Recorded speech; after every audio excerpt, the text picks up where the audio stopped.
Welcome to the Strategy Mob Podcast. Tune in for everything you need to know to stay in the know regarding the automotive industry. Here's your host, Jason Harris. Hey, what's going on, Podcast Nation? It is Jason Harris here with Digital Dealership Solutions. Hey, thanks for joining me on another episode of Coffee with Jason. Today, I have a very special guest, Mr. Mike Murphy from Murphy Auto Group. Mike, thank you so much for taking the time to come jam with me. Oh, my pleasure. Thanks for the opportunity to join. Hey, Mike, for everyone out there that's listening or watching right now and don't know kind of the story of kind of how you got started in the industry and just the last year or so, the tremendous growth that you guys had, if we can kind of get that 2-minute origin story, that is Mr. Mike Murphy, that'll be a great place for us to start. Yeah, absolutely. So our family story really is the perfect story of a family coming over, immigrating, and taking advantage of the capitalistic opportunities and our American dream. So my grandparents, 3 out of the 4 came over from Ireland. My grandpa was just a sharecropper, couldn't read or write, ended up eloping with my grandma to Miami, and my dad was born. And my dad played professional baseball with the Dodgers out of high school, and that's what kind of lifted us out of poverty.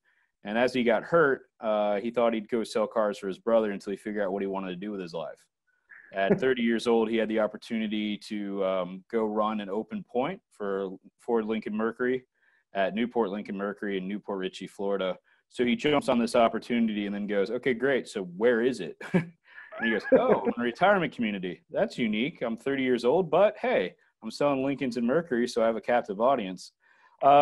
I think because of the whole rags to riches side of my dad's story, when I was younger, I was in the entertainment business and then followed his footsteps in professional sports. And at 14 years old, he put me to work. So I started off detailing cars for 2 years. Then when I turned 16, I moved to driving the parts truck and was a front counterman, then a rear counterman. And then in 1999, the Firestone recall occurred, and I ended up being a line tech. So I was doing oil change, tire rotations, punching the clock and earning my stripes there. For those people listening that were ever a technician, they can appreciate your first couple months as a technician, you burn yourself all the time. Yes. On mufflers and just stuff. Cut yourself. So I've got the scars to prove it. Yeah, cut yourself. My goodness, you're going to know where first aid is within your first week. But then I had an opportunity to write service for 2 years. Really enjoyed that because no one comes to our dealership excited about spending a few $100s in service, which has leaked over into some of my management philosophies as a CEO nowadays. Then I got the opportunity to sell cars. Sold cars until we caught a used car manager stealing. Dad fired him on the spot and says, Mike, you said you know how to desk deals. Time to prove it. So I moved on the desk when I was 18. Had time of my life. Nothing is more fun in our industry than running the desk. I mean, time flies by. You go, oh, shoot, I haven't ate breakfast. Desk a couple deals, take a couple turns. You look at your watch, you go, oh, man, I forgot to eat lunch. Yep. Desk a few more car deals, take a few more turns. Sun sets, you go, where did the day go? So you can stay lean and mean, and it makes, I guess, intermediate fasting quite easy. After that, I ended up going to college. I was the first person in my family to go to college. Like I said, Dad signed out of high school. So my grandma in ailing health kind of demanded it of me. So I went down to South Florida, Miami, had a big time there. Still love the Hurricanes. Finished at Florida Atlantic University. Spent 7 years, got 3 degrees just because I liked South Florida. But that whole time I was a finance director. Not a finance director.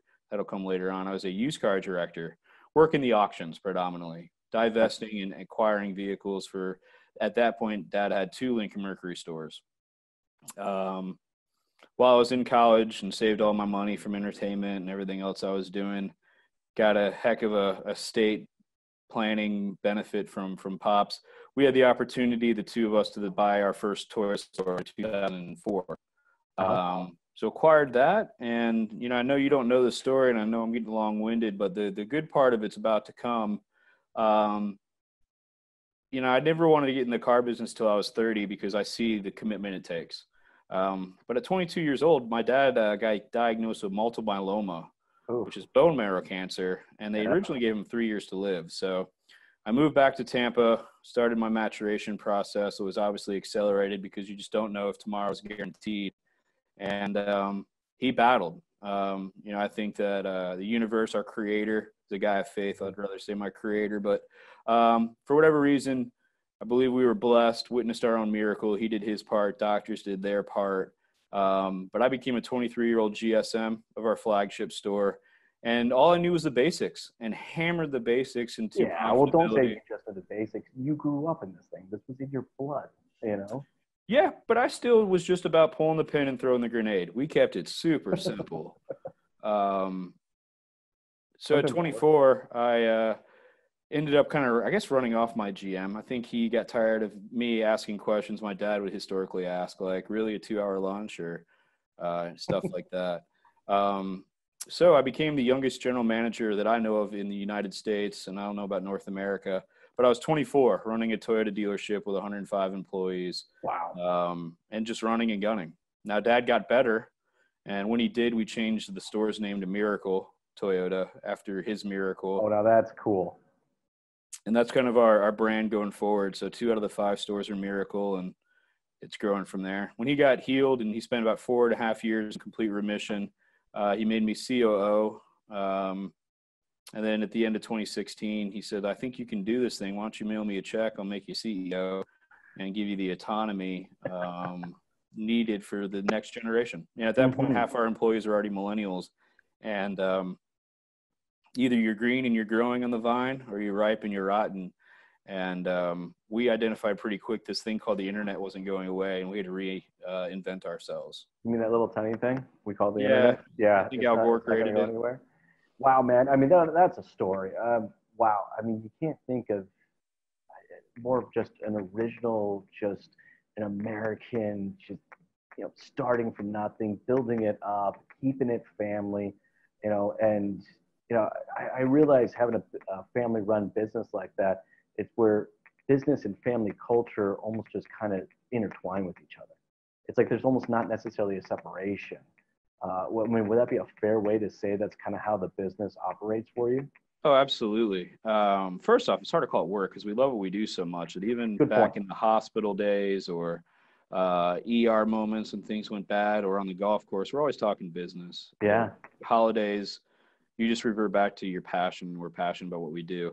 But, I've had a few great mentors in my life. And one of my mentors I recently lost, Chris Reese, used to say, there's no such thing as really work-life balance.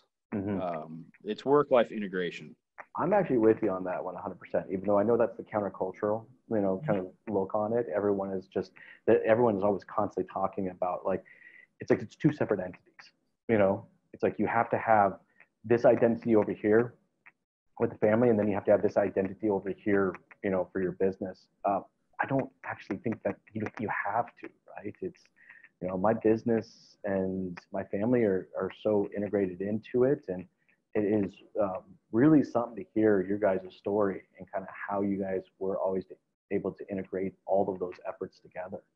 Yeah, we believe, multitasking is multi-stupid. So if you try to run a professional life and a personal life, you just now have two things you can screw up at the same time.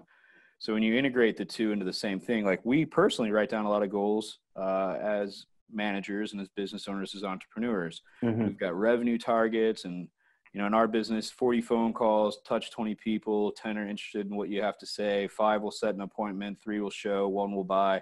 We do all that stuff, but in our personal lives, we don't have that same detailed information. And we're wondering why our personal life is suffering while our professional life is blooming. And they think somehow it's because we're out of balance. No, it's just because, in my opinion, we don't take the same amount of focus that we have in business to everything else we do. With extreme focus and clarity comes excellent results. And that can be a diet, a lifestyle change, getting over a vice, stopping smoking, whatever, picking 3 or 4 nights a week to have a cocktail instead of every night. The more clear we are in setting expectations and clarity and defining the roadmap, the more likely we are to be successful. So I know it's a great sidebar, but I really believe that a lot of people are struggling with this. No, I'm actually 100% with you on that. There is a fantastic book in the 1 Minute Manager series called The 1 Minute Manager Meets the Monkey. It's a classic, man. I'm trying to remember when I first remember that. I think I read that book. I was a senior in high school. Oh, wow. Man, God, I wish I would have. I think that's what it was. I was a senior in high school, and I think my dad actually gave it to me for a birthday. That's what it was. It was a birthday present. That's right. 1 Minute Manager meets the monkey. Then there was the 1 Minute Manager. There was a few others too, wasn't there? Yeah, there's like 6 or 7. Yeah. The meets the monkey is all about delegation, as you well know. But for Yep. the listeners, I think this is why there's such an anomaly, especially in automotive retail, where you get promoted through your own hard work, effort, and results, and then you get a management position where all of a sudden now you're judged on your success and or failure at managing, motivating, and getting results through others. Well, And that kind of goes in into our trouble. development, right? Like, I mean, as an industry, I think we do a relatively decent job of training on the activities that are required to actually sell a car or service a car. But, then when it comes to actually coaching at the individual level and even creating team effort, I mean, literally when it gets to that third level, that team effort level, that's when I really see things fall off, right? Yeah. Oh, I think it really starts with the art of delegation. You got to understand how to delegate the problems or the monkeys onto the people's backs that cause the issue. But then there's the insurance side, following up with giving mile markers along the way. And once we learn the art of delegation, then I think we can add another layer into that of continuing education. And that's what you're talking about. I completely agree, that training side, because breaking news, we all hire our own future problems. Yeah. Oh, that's a good one. I like that one a lot. I want to go a little farther into delegation there because I think there's some confusion as far as what delegation means for people, right? Mm-hmm. I still think that a lot of people are thinking delegation and they're thinking drill sergeant. And that's not what real delegation kind of is, right? We're delegating through process and through documenting that process, and it's kind of like it's like baseball, right? Everybody's got a role to play. Okay, we need to identify that role and then delegate those responsibilities to that person, and then continue to train and develop them on the role that they've been given.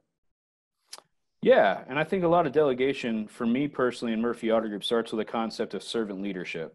So if we can help people achieve their own expectations they have for their job performance, 2 things. First is it's usually better, greater, more impactful than what we expect that individual to do. But then when we go back and we hold them accountable to their expectations they have for themselves, they are much more likely to achieve them. People have no problem lying to you and lying to me, deceiving us, cheating, stealing. But isn't it funny that people really struggle with lying to themselves, with failing to meet their own expectations? So that's a really fun part. So then you start delegating the actions it takes to help them achieve their own expectations in areas they fell short.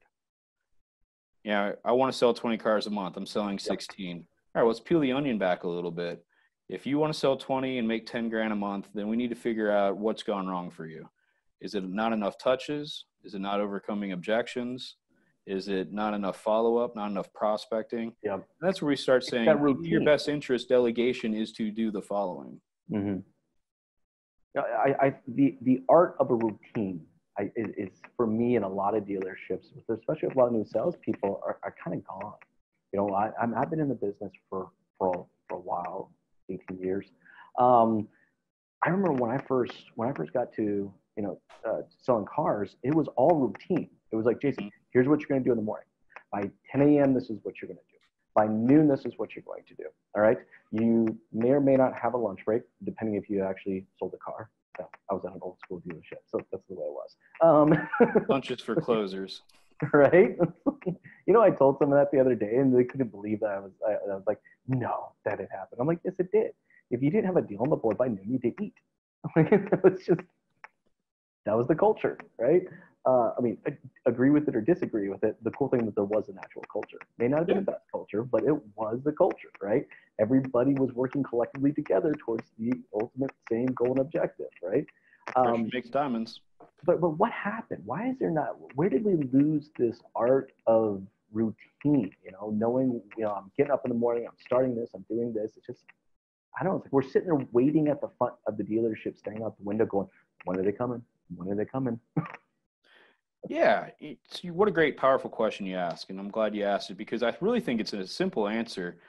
We have become complacent Mhm. And we have created in most of our dealerships a reactionary lifestyle. Mhm. And if we think of the difference between being proactive and reactive, and the difference between being productive and non-productive with Facebook, with Instagram, with LinkedIn, with everything in front of us, we're busier now than ever, but we're not overly productive. Yes. So we like and Busy. enjoy those proactive, non-productive activities, and we stop those, we put them down when a customer walks in the door, and we're not prepared. So we're in a reactive mindset. I think Mhm. most of the negative growth culture you see is not because of TrueCar, is not because of Carvana.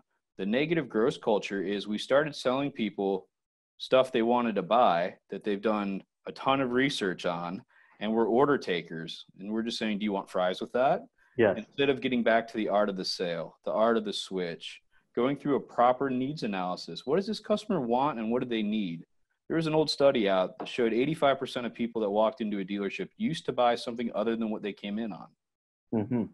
But through a proper needs analysis, where we show that the value in this option is greater than the sales price, we're able to hold gross. And, you know, I've got 5 stores. 3 of them do a really good job of this. One's learning how, and one is that ostrich with their head in the sand going, nope, it's Toyota. We just have to give them away. Our competitors are giving them away.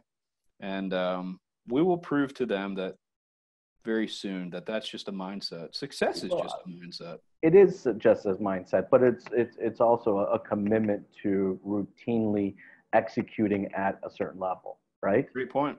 You know, it's not. I met someone the other day. I swear to you, Mike, had the mindset that was absolutely needed to win, but with no freaking execution. What do you think they lacked? Was it paralysis by analysis? Did they Yeah, study that's too much? exactly what it was. They were over analyzing every single thing that they did. I mean, really, they should have just took it straight up from Nike and just do it. Was really what was required for that particular person, right? But I Oh, do want to yeah. go a little bit into that need and analysis because Yeah. Before we get there, much. Go ahead. I just wanted to make one more point because you teed it up so beautifully. I wanted to hammer it home, Let's do it. especially in our business. Being a perfectionist is not a good thing. Mm. If you're 80% sure, if you're 80% prepared, then you're prepared. Go ahead. We'll figure it out anyway. You know, Sun Tzu said the best laid plans do not survive first contact with the enemy. So 80% is good enough. Let's just go on green and not wait for the perfect moment. And then we can go back to needs analysis. But no, I mean, just kind of elaborate too. I love baseball. You know, I mean, literally the office is right down the street from the Rogers Stadium, right? So I spend a lot of time there. Next time you're up here, we're going together. But you know, the ball's coming at you. Right? You don't hesitate, right? You've taken enough time to train yourself, right? So that when you're at the plate, you make your move. And look, you're going to connect sometimes with that ball, and sometimes you're not going to connect. And it's the same thing with a customer. You know, you're not going to sit there and overthink it. All right, you're going to go into it head first. You're going to connect with the customer, and there's going to be times where you may not connect with the customer. But you know, it's you don't ever want to hold back on that. But I do want to kind of go back to that needs and analysis because I know I've been watching a lot of people kind of, I don't know, discredit the idea of needs analysis. Right now, I think needs analysis has changed over time. I mean, we still have to, in our needs analysis, respect the fact that someone has spent, you know, 2-3 months online researching and shopping the product. But what is I know what a needs analysis looks like when me and you start selling cars, right? Mm-hmm. But what would you say today's needs analysis looks like? Yeah, I've broken it up into 4 steps now. Okay. So we'd like to ask about 20 questions in a casual conversation. And it starts off with just really validating the customer and what they're here to do today. I like that. So I'm a big process guy. So step 1 for us in our road to the sales and meet and greet. Hi, welcome to Miracle Toyota. We're so happy you're here. Are you here for the big sell and promotion like everybody says? You know, I don't want to make the same mistakes as other dealers have made in the past while selling you a car. So if you follow me, I want to honor you and respect your time and get a little bit more information how I can meet and, if possible, exceed your expectations here today. So no, 1 second, because I just want to. Is that verbatim? Yeah, I've got that little word track memorized. Okay, because again, I'm actually a huge fan of the verbatim meet and greet, but then I'm getting a lot of crap for pushing a verbatim meet and greet. But that was beautiful. I mean, look, you had the statement of confidence. and a statement of the intent to want to serve that person. Mm-hmm. And if you don't create a verbatim meet and greet, you won't consistently always get those out. We were talking about efforts and routine. Everything's about consistency. So if you're stepping up to the plate and your stance is different every single time, there's no way you're ever going to better your efforts, right? So Absolutely. I apologize, but I'm huge on that. I'll let you continue. Well, no, I think you're absolutely right. There's probably thousands of listeners to this that have in the last 24 hours at work heard, "Hey, boss, they're just looking." Oh, The only way you can get an answer of "I'm just looking" is if you ask, "How may I help you?" "I don't need your help. I'm just looking." Oh gosh, I don't understand why that didn't work. I want to take control right away. I do like it verbatim. Now, some people will get pretty close to it and add their own flair. We do speak 7 different languages, and we've got people from 21 different countries. So if it's me going out there in Spanish, we'll probably be butchered. But nevertheless, I'm going to translate it in my head to the best of my ability. But to your point, the main purpose is to have a servant spirit, to set the expectation we're different. And with the "are you here for the big sale and promotion," build a sense of urgency. So those are those 3 main points in the meet and greet that we want to get to. But we've taken control of the customer. And every old car dog knows the old trick. If you just turn around and walk away from the customer, they'll follow you like a puppy dog. I mean, in my single life 15 years ago, it worked at the bar, at the nightclub. Yep. It works with customers. But when you give them such a statement with confidence and you say, "Right this way," turn around and walk towards the door, as soon as you see your reflection, you see theirs. You're just kind of the mother duck, and they'll follow you every single time. And you know what? I like that statement, but it's been criticized a lot, right? Yeah. Taking control of the customer, like we're trying to control or manipulate them. That's not necessarily what we're trying to do. It's if you're going in with the intent to want to serve, all right, then the idea of taking control is not self-serving. It is to actually serve the other. Mm-hmm. And we tell them that right up front, right? To better so meet and exceed your expectations. Yeah. Yeah. I remember this. It's funny you say that, because the second you made that statement about just following. I remember I was a young sales manager. I had a guy come in and go, "Jason, I can't get this guy off the lot. He doesn't want to come in." I said, "Who is it?" He's like, "That person." Okay, watch this. I literally open the door from across the lot, yell as loud as I can. "Hey, you! No, not you. Yeah, you. Hey, come here for a second." And sure enough, just walked right into the dealership. I said, "Look, he's in here now. So what are you going to do?" But no. So let's talk about that. Taking control, not necessarily in the sense that we're trying to manipulate, all right, or steer from one way to the direction, but we're taking control because we have the intent to serve that person. So take it from there.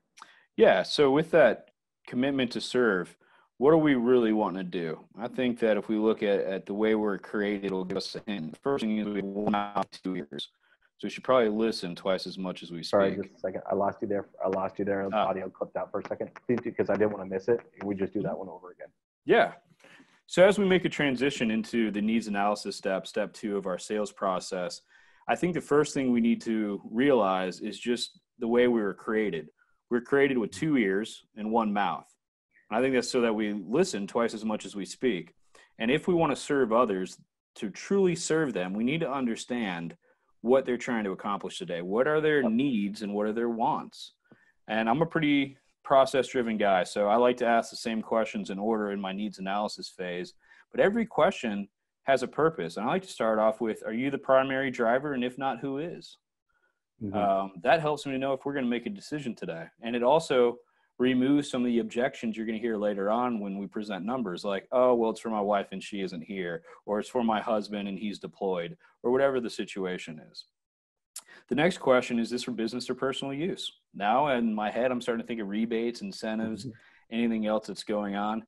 And then I like to ask them, do you prefer light or dark colors? Don't ever ask the customer what color car they want, because whatever color they want, we don't have. You're screwed. Yeah, I mean, you're never going to put toothpaste back in a tube. And at that point, that's kind of what it feels like. Yeah. Then the fun part of the needs analysis phase, as we've turned into a CSI conscious culture where everything we need to earn that perfect score, is I like to just say, "Can you talk to me a little bit about your trade?" And people love to talk about their trade. Of course. So let me ask you a question. What do you currently drive? I drive a 2017 Nissan Maxima. Oh, fantastic. So what are two or three things about your current Maxima that you love that your next vehicle needs to have? All right, it's got to be the seats. I drive 8,000 kilometers a month. For our U.S. people that are listening, that's about 5,000 miles. All right. It has to be a very comfortable seat, and I definitely need all-wheel drive because up here in the winters it's tough. So I don't have that in my existing car. I want it in my new car. Isn't that interesting? You said you want it. Right? So is it a want or is it a need? What we're trying to do as a customer starts talking about their trade is identify wants and needs.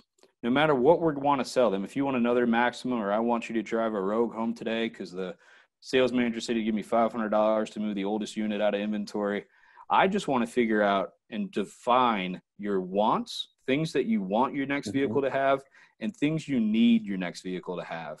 Because no matter what I'm trying to sell you, if I can provide you with something that gives you all of the needs and all of your wants, you're going to take that deal. If I can give you something that gives you 100% of your needs and 50% of your wants, you'll probably take that deal. If I give you 50% of your needs and 100% of your wants, you're never going to drive that car off the lot. For sure. And people still really don't know what they want. And as you go through that process, they have a good idea, right? I mean, look, they've done their research online. They've done their shopping online. You know, how much time do you? I'm curious because I actually spent a fair amount of time on that. But how much time do you guys focus on kind of deep diving into their journey and understanding, you know, what they've done up to this point? It needs to be about 20 minutes. You know, There's a great book called Who Stopped the Sale. And it was written by the son that created APB, Automotive Profit Builders. Yeah. And the customer is going to spend an hour with you. So you can either spend 20 minutes in needs analysis and 20 minutes going over features and benefits and building value, and then 10 minutes talking about price. Or you can spend 10 minutes on those other two things and 40 minutes talking about price. But they're going to commit an hour of their time to you. Yep. So it's a little bit just wearing them down. But truly, I don't want to skip over the fact that I really do believe people don't know what they want, because someone will do all the research in the world and tell me all the 13 airbags on the new Camry and how great the XSE, blah, blah, blah. Fantastic. When we start talking about wants and needs and their family size and their driving habits and their MPG, and then they start, did you ask them about pets? You go, wow, so it's a husband and wife with 2 kids. I can see why they'd want a Camry. Oh, and you got 2 golden retrievers? Okay. And your sister's son spends the summers with you? Yeah. My goodness gracious. Next thing you go and you're like, you don't need a Camry, you need a RAV4. Now the customer's done no research on the RAV4 and you have a higher probability of holding gross because they don't have true car and a stack of paper this thick about what KBB says they need to pay for their car. So we're able to make a profit and they have more of their wants and all of their needs met. And truly, I wish there was a website, maybe that we should create one, where the customer starts with not what car they want, but what do they need and what do they want. It's incredible to me how many people come in and really sit there and say, well, I really want a 4Runner. Why? And they say, well, I got a tow, I got this, I got that, it looks cool, it's rugged. Fantastic. What do you want to be a month? I want to be at $650 a month. Mm-hmm. Wow, I got to lose $1,000 to get to that deal. And then as you talk to them more, all-wheel drive, because they're in Florida, doesn't matter to them. And what really matters to them is Bluetooth, satellite radio, connectivity, blind spot monitoring, adaptive cruise control. And when they're all done with all that, you go, well, the 4Runner doesn't have that equipment. Nope, not at all. We should be looking at a Highlander. Actually, still, just a side note, it is 2020. That is a little crazy. Yeah, well, there's a great story on what happened. With the previous administration, President Obama had pretty aggressive CAFE standards for auto makers in the United States. So Toyota was going to kill the 4Runner. They put no money behind R&D. Mm-hmm. It still doesn't have a power rear gate. And they're like, we'll sell this thing for 1 or 2 more years. And when Hillary wins, you're going to have the continuation of the same policy. Well, obviously that didn't happen. And President Trump takes over and he goes, CAFE standards are more like a recommendation. It's not a federal law. And now they're scrambling. And they have a car that hasn't changed in 4 years. and they're getting beat by the competition. I think the Armada is a significantly better vehicle than the 4Runner. And they're about the same money. So but you know what? There's you still have those diehard fans, right? So my wife's one of them. Right? Like you just I keep telling her how great Armada is. She goes, great. I want another 4Runner. Yeah, you can have another 4Runner. You know, I'm curious what your thoughts are then on digital retailing. Digital retailing is not a thing of the future. It's a thing of the present. I agree. Now, there's three things that we'll never be able to do digitally, in my opinion. We'll never be able to accurately evaluate a trade. Thank God. True. Truly. Thank goodness there's a trade. That's what keeps our industry from being regulated. It's subjective. Just like you can't really tell me what a Rembrandt's worth, you really can't tell me what a 67 Shelby's worth. Thank goodness we've got that piece of the business.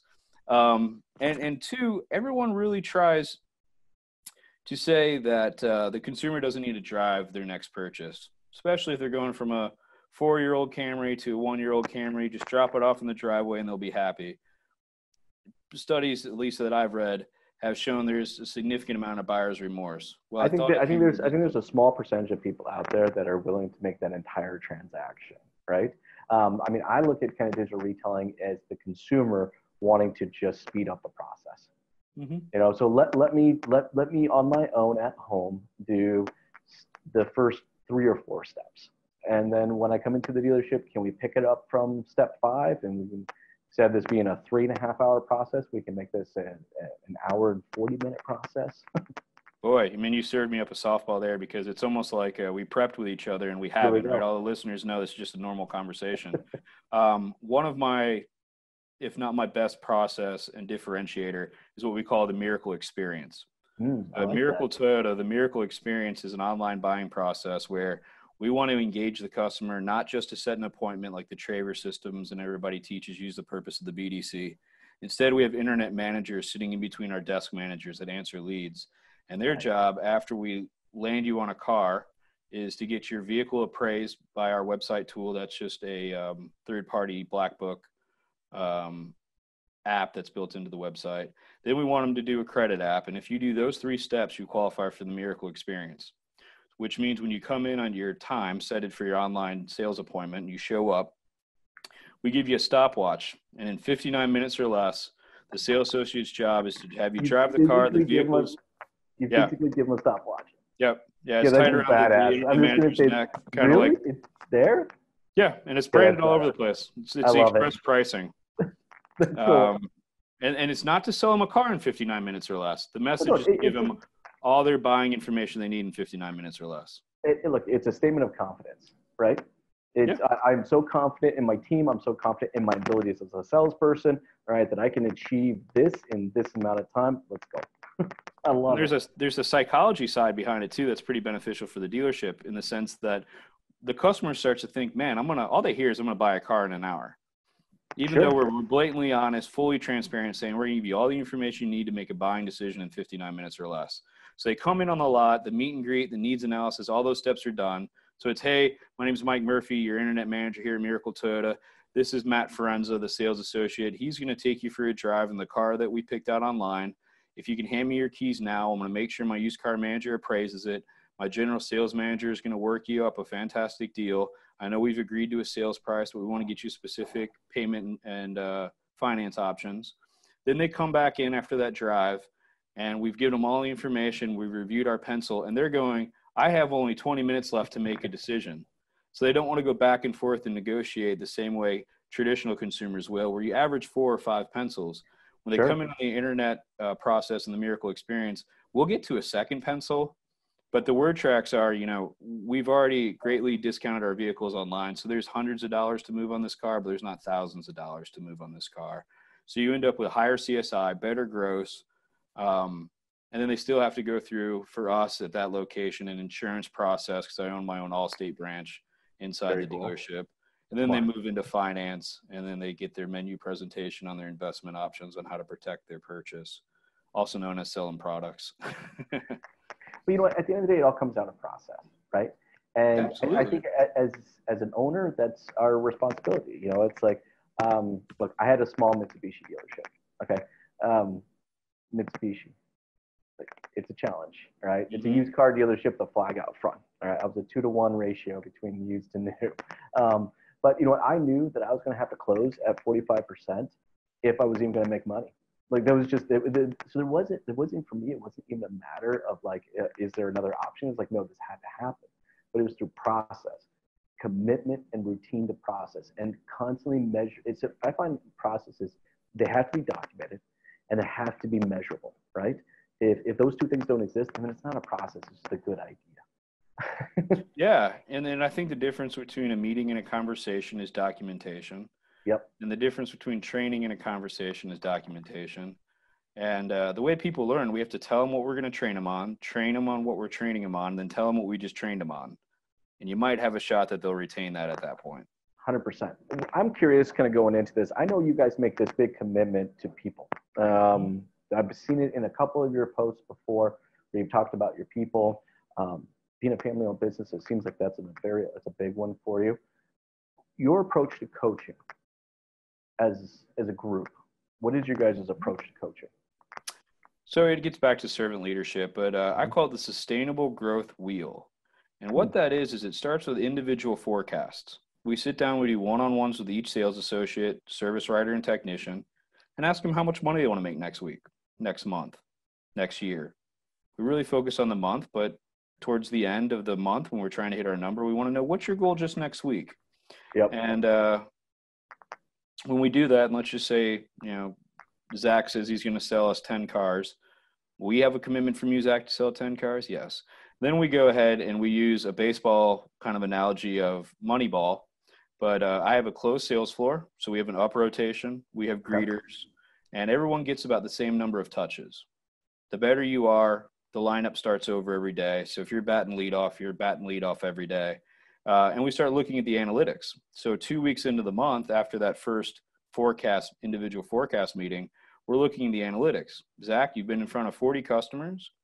We expect 90% of those to drive the car, which is 36. You're at 32. Let's train you right there on how to improve your demo rate. That little spot right there. We coach on that little spot. Yeah. And then if let's just say their demo rate's good, then we'll move on to their worksheet percentage. What percent of the time does somebody drive a car and then want to see numbers? We believe that's 90% of the time too. Mm-hmm. So if 100 people walk in our door, 90 drive the car, 0.9 times 0.9 is 81. We expect 80 people to see a worksheet. If they're below 80, then we try to figure out why is that occurring. Are we skipping the features and benefits through the vehicle presentation? It usually comes down to a poor needs analysis and a poor selection. You're coaching on the efforts. I think as an industry, we focus so much on the results. Like in fact, I mean, and when I'm in meetings, 80% of the meeting is made up talking about results. Ironically, results that have already happened. I've always been dumbfounded by that, right? Like how much time we talk about and focus on shit that's already like over, done, it happened, like, right? It's like, yeah, man, related back to professional sports. Imagine the day after a football game. It's the NFL, it's the CFL, and everybody gets in the room to watch film, and they put up the final score, and then everybody leaves. Yeah, that doesn't make you much better. You actually have to watch the game film. That's that effort. You have to go through the efforts. It's not just the results, right? I mean, the results are the results. You lost the game. Okay.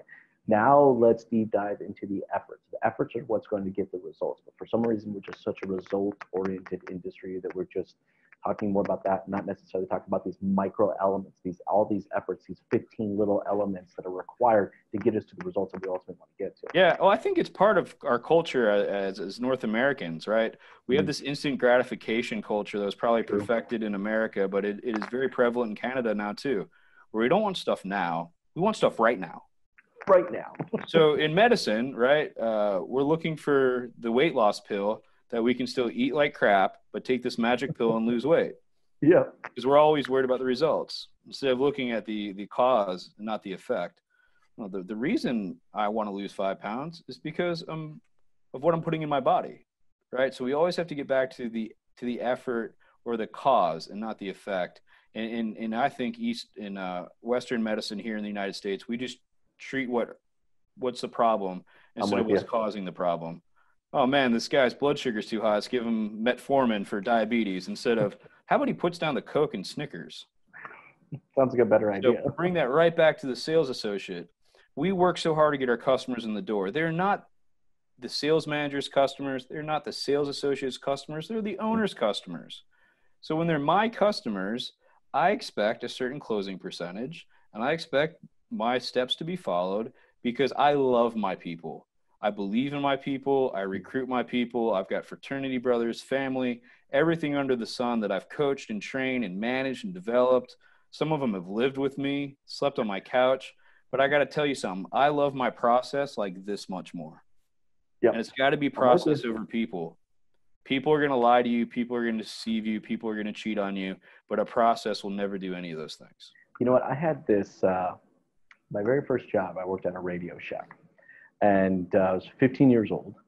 And there was a manager there. And he always said this thing, and it stuck with me. I mean, literally, my entire professional career stuck with me.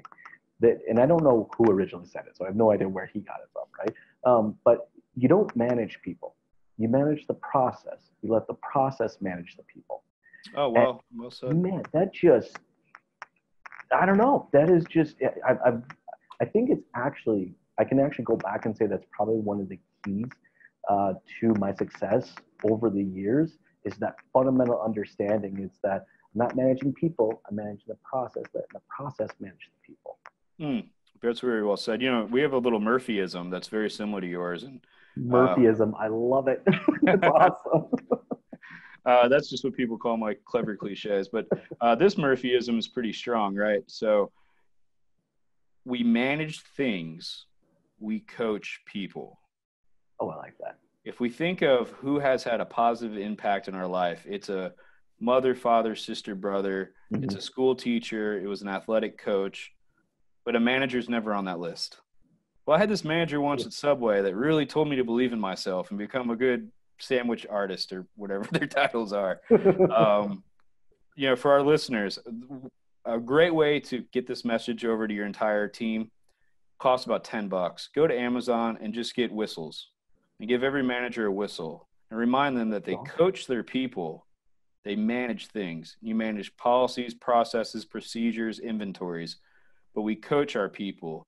And for me, the definition of coaching is finding out people's strengths and weaknesses, putting them in positions to maximize their strengths and protect them from their own weaknesses. That's awesome, Mike. In fact, I love the whistle thing. I mean, we had some really golden nuggets in this podcast today, and I know we're getting close to the end of our time. But man, if you take any one away, if you're out there and you're listening and watching to this right now, I think the visual of going out and buying your managers whistles and literally having them wear that whistle as a symbol or a reminder that they are a coach first, manager second, you know, that little tiny thing could fundamentally just change your operations, and I think in a huge way. Yeah. Now, if we could just sell those whistles and split the profit, we got ourselves. Can we brand them? We can put your name on one side, I'll put mine on. Can we make them orange? Can we do orange? I think orange would be strong. You know, as a Miami guy, we sprinkle a little green in there. That wouldn't be too bad. There we go. Right? Hey, Mike, thank you so much, man, for taking the time today to jam with me. This has been a lot of fun. Well, I appreciate it. I think if I can just leave your audience with one last Murphyism, please, especially in the car business, this is profound. I don't know who originally said it. Coach Manny Diaz made it very popular around South Florida. It's simple. You encourage what you tolerate. I like that. But you get what you demand. You encourage what you tolerate, and you get what you demand. That's very cool. Be an unrealistic friend. I think we've actually defined now the ad copy to go at the top of this podcast. Thank you, sir. Hey, Mike, for everyone who's listening, watching, and would love to follow along with your journey and your family's journey and this amazing business that you guys have built, the journey, what's the best way to connect with you guys? Yeah, well, it's definitely not email, websites, phone calls. You know, as most millennials, we don't pay attention to anything of that. The best thing to do, I'm a huge fan of Instagram. I'm at Real Mike Murphy, I put a ton of content on there. I got some good webinars, web series, other content. I try to keep a little bit of the car business in there, but really more branding, just positive servant leadership stuff. DM me through Instagram, and I'm more than happy. I would consider it a privilege to answer automotive specific questions for guys like me and you out there. Dude, thank you for allowing yourself to be open to that, and just your commitment to wanting to help others is just absolutely amazing. Mike, again, thank you so much for taking the time to jam with me today. This has been a lot of fun. Well, absolutely. I appreciate it. The best way to learn is to teach. So teaching others is a great way to learn. And it's really a selfish act. The more you teach, the more you learn. And I would encourage more people to be mentors to others. Me too. Thanks again, Mike. You have yourself a good one. I'll talk to you later. Awesome, man. You rock. Appreciate the opportunity. Thanks.